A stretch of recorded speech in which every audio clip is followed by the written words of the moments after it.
Hello, everybody. Today, Brooke, Maceo, Bella, Kaylin, Geneva, and I will be discussing justice for drug addiction. The basis of our argument and proposed solution stems from research showing that drug addiction is a chronic and relapsing disease that affects the behavioral and social aspects of daily functioning. Our current prison system incriminates those who suffer from the disease, that is drug addiction, and does not provide the correct treatment or resources they need to properly integrate themselves back into society. There's a strong need for a reform in policy in order to improve drug rehabilitation and to end the cyclical nature of criminalizing drug addiction.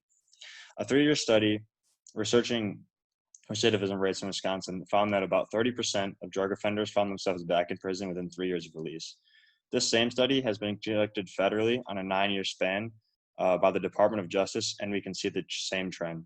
Drug offenders released from prison are very likely to return.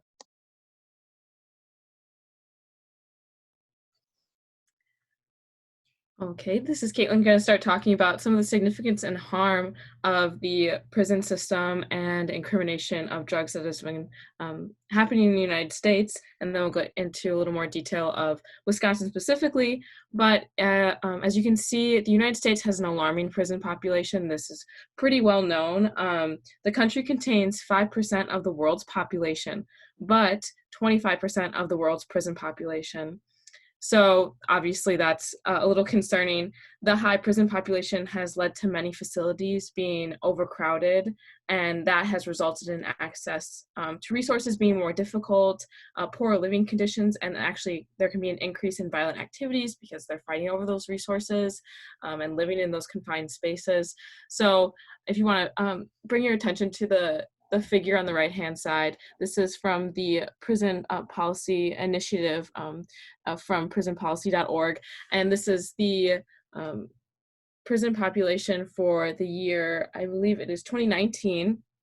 And we're going to be focusing on mainly the state prisons. 1.3 million people were placed in state prisons. And we're going to focus on specifically drug incarcerations. 15% of state prison population are due to drug possession or use. And so the idea behind this and our applied innovation is if we can get that 15% of the population that is due to drug possession or drug criminalization outside of the prison or out of the prison system, then we can reduce the number of people in prison and hopefully improve the conditions caused by overcrowding.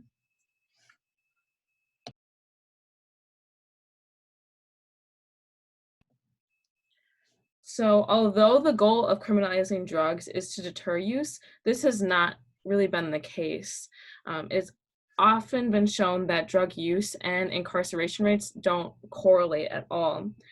Since 1980, states have strengthened the punishment for drug convictions. This mainly is seen through the increase in length of sentencing. And actually in the United States, the average sentencing length for drug use or possession has increased by 26%. So even though these have gotten more aggressive, we haven't seen across the country a decrease in usage of drugs, which you would think would be the goal of incriminating people would be to get them to stop using it, but that hasn't been the case. So on the right-hand side, you can see this graphic that shows drug imprisonment rates for each state across the United States, and then as well as drug usage rates. So some states that I want to draw attention to, California, their drug usage rates are on the high, darker spectrum, while their imprisonment rates are on the lower. And then as well, you see to Florida and Louisiana, they are on the darker end of spectrum, on both of the spectrums for usage and imprisonment rates. Something interesting I think about this graphic is that it's not all consistent throughout the country. Some have lower drug usage rates and some have higher rates for use and some have lower imprisonment. It isn't consistent. And that's because the state is mainly in charge of what type of punishment they want to give for criminalization in regards to drug possession or use. So if we look at Wisconsin specifically, there's a 30.2 per 100,000 residents rate for drug imprisonment, but the drug use in Wisconsin is higher with 4,000 per 100,000 residents. So this just shows that the drug use and incarceration rates don't correlate state to state at all.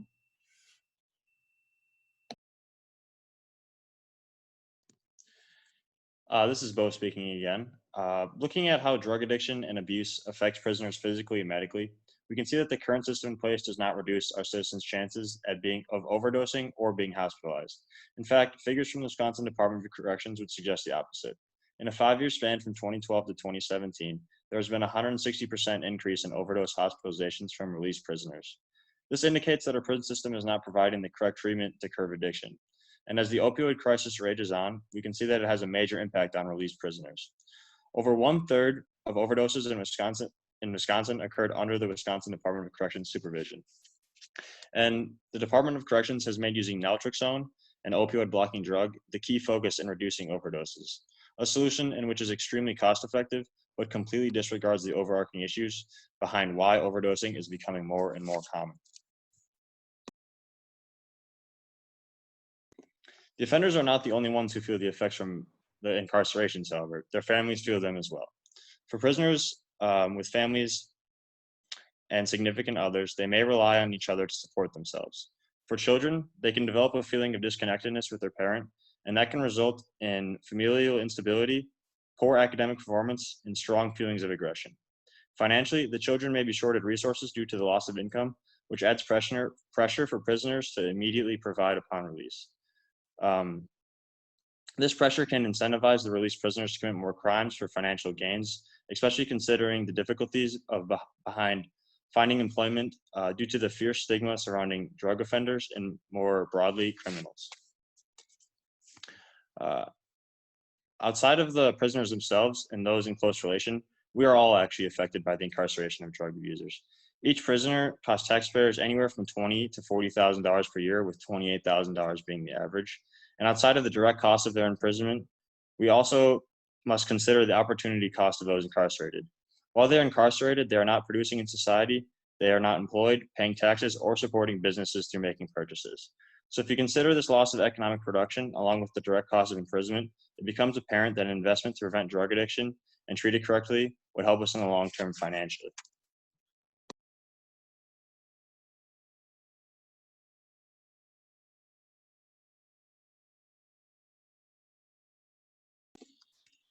So in Wisconsin, we already have over 50 what are called drug or treatment courts. And the treatment courts come together to determine decisions for those convicted or in need of help. The teams normally consist of those who have valuable input regarding the person's health and well-being. So this includes people like attorneys, probation agents, treatment providers, correction representatives, and program evaluators.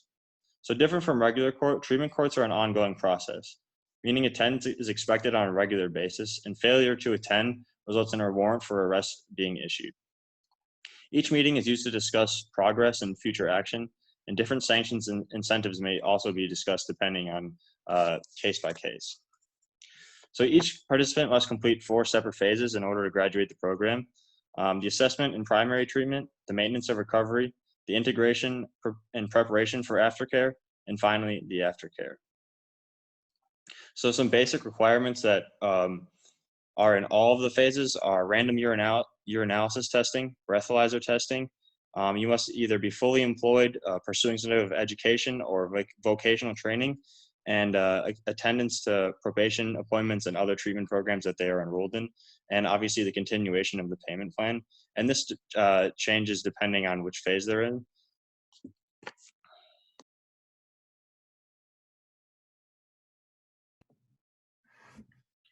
The second solution that is already exists, we are basing our applied innovation off, is the Delancey Street Foundation, which is a community-based program.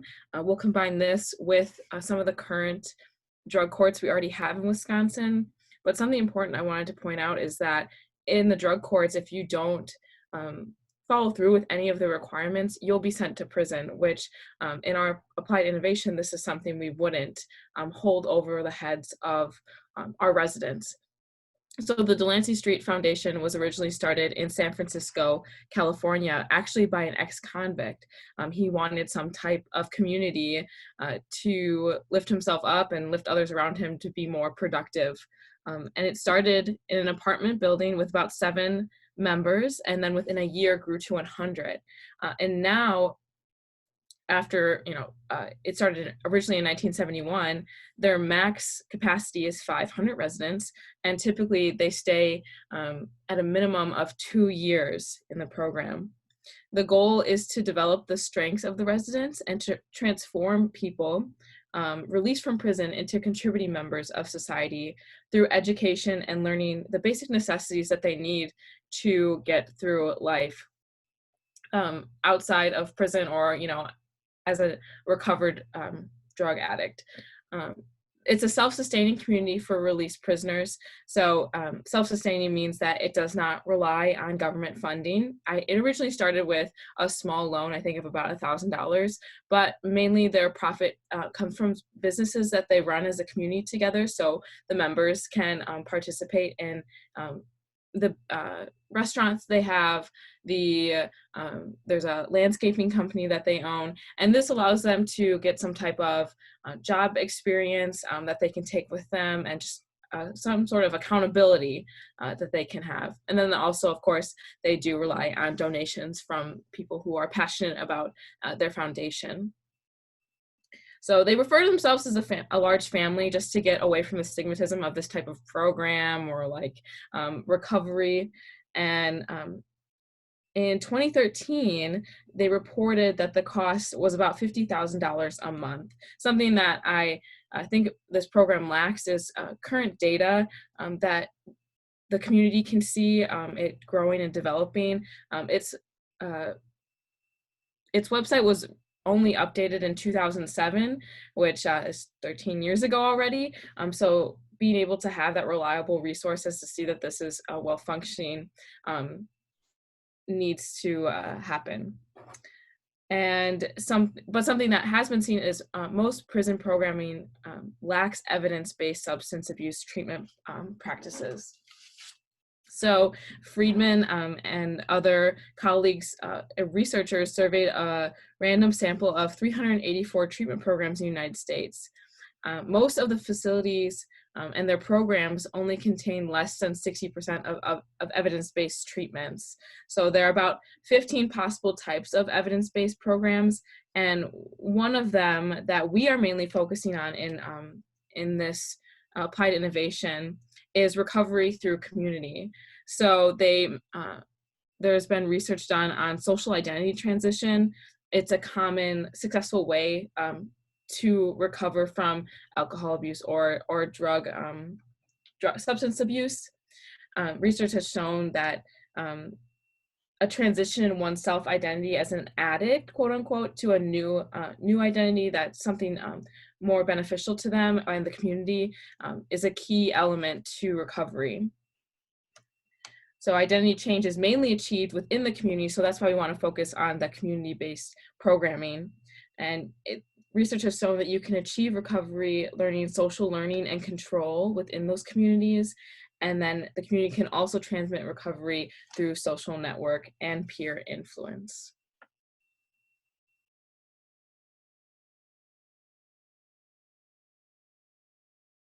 Our proposal for legislation involves decriminalizing drug use and certain levels of possession, with a rehabilitation program being offered as the alternative to for those who suffer from substance use disorders. Treatment plans will be adjustable based on risk classification of the drug dependent user. For example, some people will be able to receive outpatient care, whereas others will need to be residents. Some may be able to stay longer, some may have to stay longer, whereas others may be able to leave when in exactly at the minimum required time. This program would be offered to those who do not meet the criteria of addiction based on the evaluation by a psychologist. And by the way, my name is Geneva.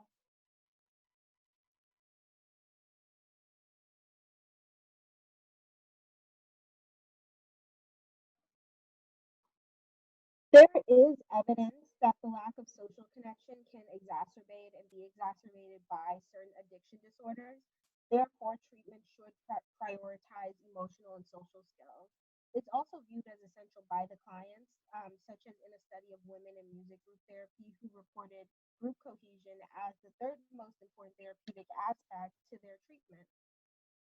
In terms of approaches to treating addiction itself, alcoholic, uh, Alcoholics Anonymous or AA has been found to be effective for alcohol use disorder or AUD in a recent meta-analysis of 27 studies, which is a shocking finding considering how ineffective the method was found to be in an older meta-analysis.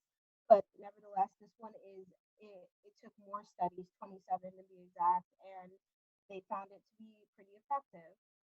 Many people are still apprehensive of this program, though, due to the intense, possibly alienating focus on spirituality, as well as the program's lack of support for comorbid psychiatric disorders, among other reasons. And when I say comorbid psychiatric disorders, I mean other psychiatric disorders that the person may be suffering from, as opposed to just the addiction. So maybe depression or bipolar disorder, just any other mental disorder that the person may be suffering from that is probably contributing to their addiction. Now, Narcotics Anonymous or NA also has hopeful research, such as one finding that those who attended were more likely to be abstinent from opioids at three follow-up points: 1 year, 2 year, and 4 to 5 years. Though the research for NA is also mixed, with one study finding that acceptance and commitment group therapy members performed better than those who were in NA or the control group. Additionally, it suffers from the same problems of over reliance on spirituality and no focus on comorbid mental disorders. There are secular alternatives to AA and NA, however, such as self management and recovery training, or SMART, which purports to help with all types of substance abuse, not only alcohol use disorder. We also intend to offer individualized group counseling sessions. Some individual therapy techniques that are gaining traction with hopeful research indicating their effectiveness include motivational interviewing and CBT. All methods used by counselors will be research based regardless, and certain residents may benefit from medication to help manage their addiction itself, as well as comorbid mental illnesses, as we discussed before.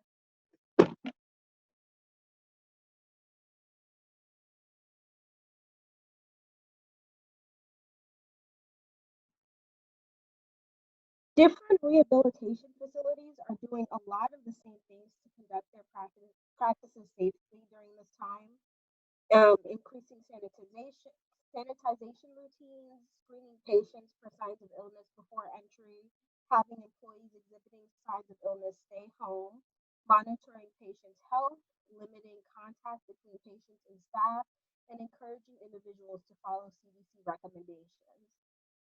Pyramid Health specifically was a bit more thorough in their protocols. For example, while they both monitor their patients' health, Pyramid reports that this is done daily. Pyramid also provides new patients with masks and frontline employees with any personal protective equipment they need. So, personal protective equipment includes masks and gloves. They screen all employees for illnesses at the beginning of their shift and have temporarily suspended on site visitation from family and friends in favor of video calling and just using your phones in general. They also have a response team available who work closely with the Department of Health so that if anything were to go on, they would be able to respond to that very quickly. They've postponed all company hosted events and activities, and they're making the incoming detox and residential groups smaller as well. Dr. Dr. Roy put forth a few additional suggestions um, in a Forbes article, saying that they should take precautions in the waiting room, including putting up educational posters about hygiene and cough etiquette, having patients sit 6 feet apart, isolating sick patients with masks, and ensuring and expanding access to medications, allowing refills without meetings and taking home doses for the outpatients because a lot of patients before this had to report each day to take their medications. Changing group therapy to abide by social distancing measures and relying more on individual sessions overall. And this will probably involve implementing telehealth resources such as getting to call counselors or talk to them via video.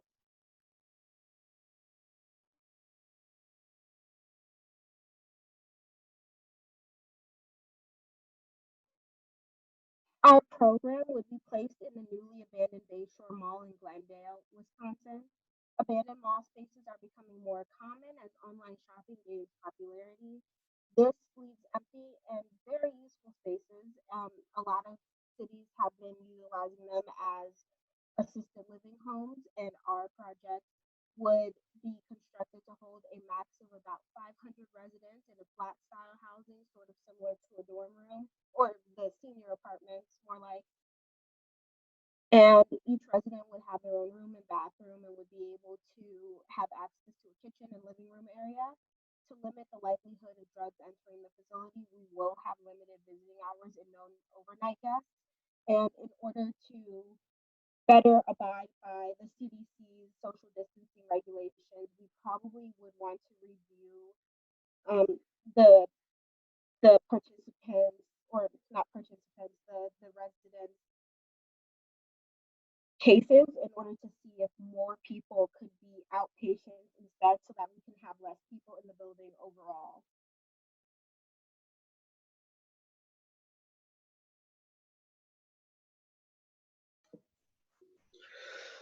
The main staff would include on-site nurses, counselors, security, secretaries, and social workers. To run the classes, we would hire retired teachers who were looking for a part-time job or to help the community. To reduce travel, we would possibly build a hospital or urgent care center in our facility for easy access for the residents. This medical center can also be used from outside community members to allow more cohesiveness of our residents and others and allow more income to support our community. Those going through drug addiction need a lot of physical and emotional support, and it is our job as a community to offer every type of service they may need during these difficult times. We would offer a wide range of classes to help our community members transition back into society as easily as possible. We would offer self sustainability, GED, vocational, and other classes. Within these classes, members would learn the necessary life skills such as hygiene, cooking, budgeting, and so on.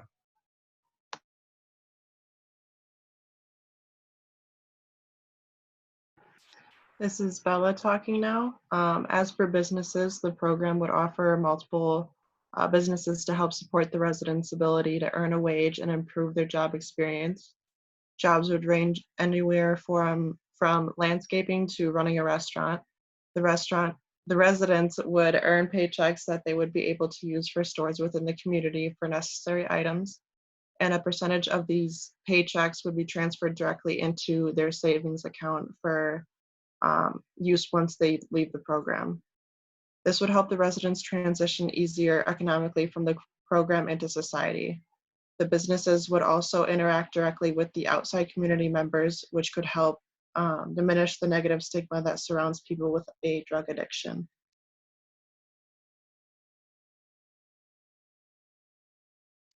The end goal of the program is to recover from a drug addiction and therefore reduce the recidivism rates in prisons.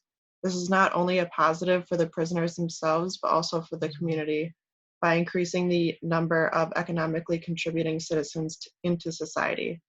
Society would also benefit from the program as social barriers between prisoners and non-prisoners would be broken. The prison system would ultimately lower their population, which would give them the ability to give proper care to those in the prisons.